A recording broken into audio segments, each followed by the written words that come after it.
Bonjour, aujourd'hui je vais vous parler du 28 août et vous devez savoir pourquoi, c'est parce que ce jour-là aura lieu la pleine lune en Poisson. Pleine lune en Poisson, évidemment la lune est opposée au soleil, mais il y a également Mercure qui est là, dont je vous ai parlé d'ailleurs dans la précédente vidéo, lorsque j'ai analysé l'arrivée de la Lune à la longitude du nœud nord. C'était vendredi dernier. Nous sommes aujourd'hui lundi 17. Donc, la Lune va déclencher l'énergie du Soleil. Et inversement. Quand la Lune est pleine, nous sommes plus vulnérables, je dirais, sur le plan émotionnel. Et je pense plus particulièrement peut-être quand elle est comme ça dans un signe d'eau, comme le signe des poissons. Ça rend plus vulnérable, plus fragile, plus émotif, de façon générale, plus sensible. Et en face, on a la rationalité du signe de la Vierge quand même, avec Mercure, qui veut qu'on soit rationnel. Mercure représente le mental rationnel, bon sang. Alors, cette opposition va jouer son rôle, différemment d'une personne à l'autre bien sûr, mais globalement, ça veut dire quand même qu'il va falloir réfléchir avant de se laisser emporter par son émotionnel. Parce que, encore une fois, je le répète souvent, lorsqu'on est dans l'émotionnel, on n'est plus dans le rationnel. Donc même si on a l'impression d'être complètement rationnel, eh bien lorsqu'on est dans l'émotionnel, on n'est pas rationnel. Donc c'est une fausse rationalité, si vous voulez, une impression ou une conviction personnelle qu'on est dans le rationnel, mais on ne l'est pas. Donc attention, ce jour-là. Alors après cette heure-là, c'est 4h19. Ça, c'est l'heure universelle. Donc en France, il sera encore 2 heures de plus, donc 6 heures du matin, peut-être l'heure 6h, 6h30, c'est l'heure à peu près à laquelle vous levez peut-être. Soyez quand même dans la vigilance et dans la tempérance, parce qu'on a une dissonance d'Uranus. Vous voyez, Uranus est ici, donc il est au carré de la Lune, il est au carré de Mercure et du Soleil, bien sûr. Donc, s'il veut jouer le rôle, vous voyez, le rôle de l'arbitre, son arbitrage va certainement laisser à désirer. D'abord parce qu'avec Uranus, on est dans cette espèce de curiosité d'esprit et de difficulté de concentration sur un sujet à la fois pendant très longtemps. Donc là, on va être dans une logique aussi d'énervement potentiel, de perte de temps aussi à cause de ça, et peut-être aussi une tendance à vouloir faire trop de choses en même temps, et ça ne marche pas. Donc mon conseil, c'est de faire preuve de vigilance, enfin d'être plutôt tranquille, agir tranquillement, sans précipitation, et sans énervement si possible. Hein. Le phénomène énervement est représenté par Uranus, puisque Uranus représenterait l'énergie électrochimique dont nous avons tous besoin, et en particulier nos neurones, qui sont, eux, représentés par Mercure. Et puis, Mercure étant conjoint au Soleil, qui représente l'aspect physique de notre vie, eh bien c'est vraiment fort, effectivement. On peut se sentir très, très électrique hein, ce jour-là, mais c'est peut-être d'ailleurs le cas depuis l'entrée du Soleil en Vierge, qui se produira le 23 août. Et oui, et pendant un certain temps, pas tout le transit du signe dans le signe de la Vierge, évidemment, parce que le carré avec la dissonance avec Uranus va se disloquer au fur et à mesure que le Soleil va progresser d'1 degré tous les jours. Donc ça va durer, si ça dure une semaine de plus, ce sera énorme. D'autant plus que la Lune aura bougé. Mais une semaine plus tard, où sera-t-elle la Lune? Vous avez une idée? Ben, je vais vous le dire. Elle se trouvera ici. Vous voyez? Donc une erreur commise ce jour-là, du fait d'un excès d'émotivité qu'on ne pourrait pas contrôler et qui influencerait notre façon de penser, de parler, ou l'objectif aussi à atteindre, eh bien, lorsque la Lune arrivera ici, une semaine plus tard, elle va reproduire la dissonance avec le Soleil et Mercure. Heureusement, les deux astres auront quand même évolué, pour le Soleil de 7 degrés, et pour Mercure peut-être du double. Donc, il n'y aura plus cet effet vraiment de quadrature. Et c'est heureux. Mais ça veut dire aussi que si vous voulez changer quelque chose, ce jour-là, le 28 août, peut-être le 27, selon où vous êtes évidemment dans le monde, il faut peut-être retirer plusieurs heures. Si vous êtes au Canada, par exemple, il faut retirer 4 heures. Donc il sera 0h19. Mais si vous êtes plus loin, à l'ouest, alors peut-être ce sera peut-être encore le 27. Mais bon, approximativement de toute façon, une semaine plus tard, vous récolterez éventuellement ce que vous aurez semé. Donc si vous voulez changer quelque chose, faites-le rationnellement, plutôt qu'émotionnellement, et sachant qu'une semaine plus tard, donc c'est vraiment très rapide, je veux dire, comme résultat obtenu, vous pourriez effectivement concrétiser le changement.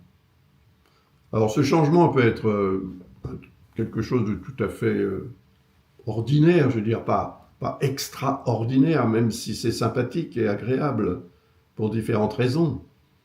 Mais en même temps, pourquoi pas? Pour certaines personnes, ça peut être un changement majeur, fondamental, unique.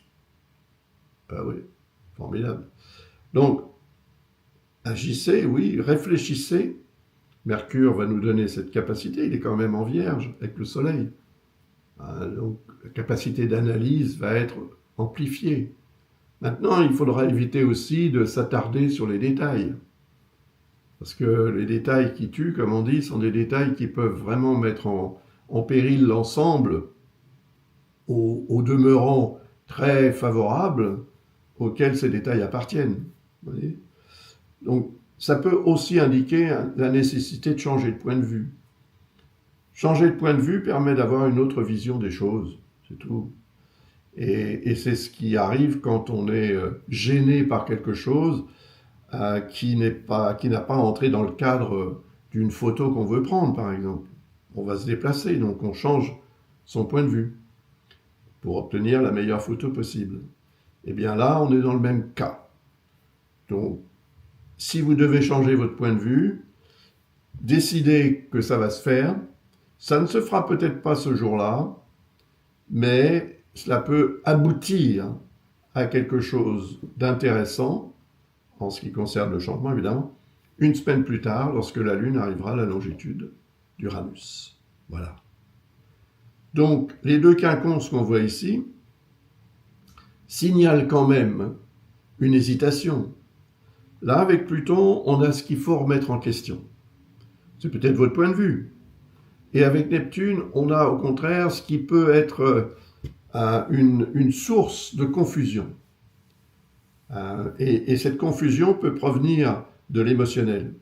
Parce que Neptune représente le signe des Poissons où se trouve la Lune, tout simplement. Et la Lune va atteindre Neptune très rapidement. Enfin, il lui faudra à peu près 2 jours et demi pour atteindre Neptune, plus tard. Donc, ce sera le 31. Le 31 août, la Lune sera ici, à la longitude de Neptune.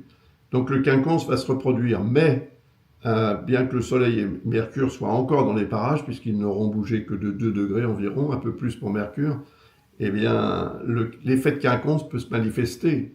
Et là, il peut y avoir un risque effectivement d'erreur. Mais soyons positifs, n'est-ce pas? Et si ces deux quinconces nous dictent, voilà, nous dictent de rester tranquille, de ne pas prendre position, de ne pas procéder au changement, de réfléchir seulement, d'attendre le meilleur moment quand il arrivera. Peut-être que ce sera lorsque la Lune atteindra Uranus une semaine plus tard. Il y a aussi un trigone avec Chiron qui est heureux. Chiron est rétrograde, donc il permet aussi de revenir en arrière sur certaines choses pour réfléchir et réévaluer les questions de santé, en fait. Et c'est la santé en tant que telle, ou la santé dans un domaine ou dans un autre de votre vie. Et les liens avec le Soleil et Mercure vont accentuer la capacité à réfléchir à ce sujet, pour vous permettre de trouver les meilleurs remèdes ou les meilleures solutions, ou la meilleure façon, la meilleure attitude à avoir pour préserver aussi la bonne santé, l'état de santé optimum dans un domaine ou dans un autre de votre vie, ou bien votre propre santé, bien sûr.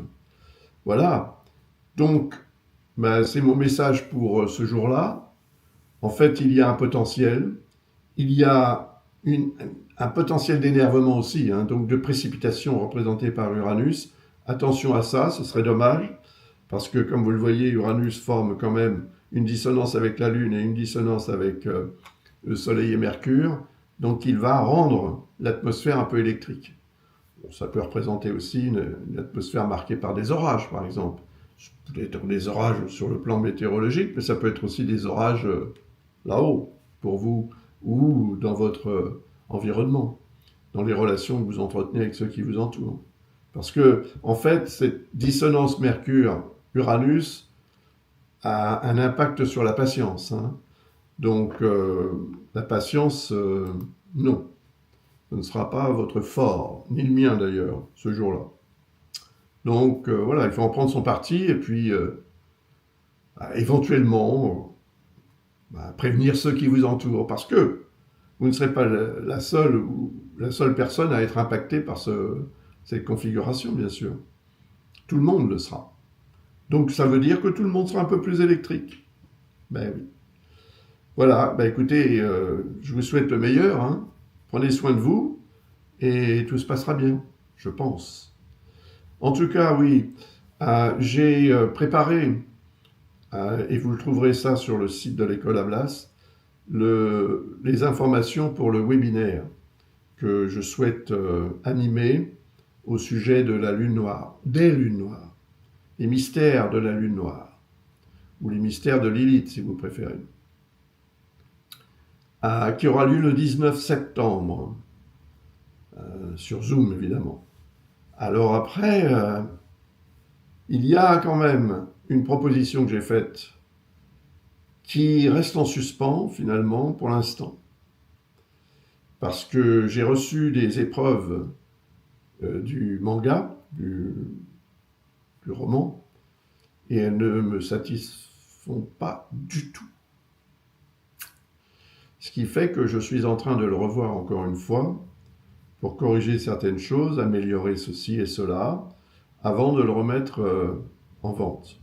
Ça peut me prendre environ une semaine. Ça ne vous empêche pas de vous inscrire. Et je vous recontacterai, sans que vous ayez à régler quoi que ce soit, je vous recontacterai pour, voilà, si vous souhaitez acheter le livre, en échange du webinaire, ou si vous préférez tout simplement vous inscrire au webinaire et payer plein pot, comme on dit. Voilà, sinon, eh bien, on en reparlera de toute façon, je vous tiendrai au courant. Je vous remercie, je vous souhaite une très belle journée, et je vous dis à très bientôt, c'est-à-dire à demain. Au revoir.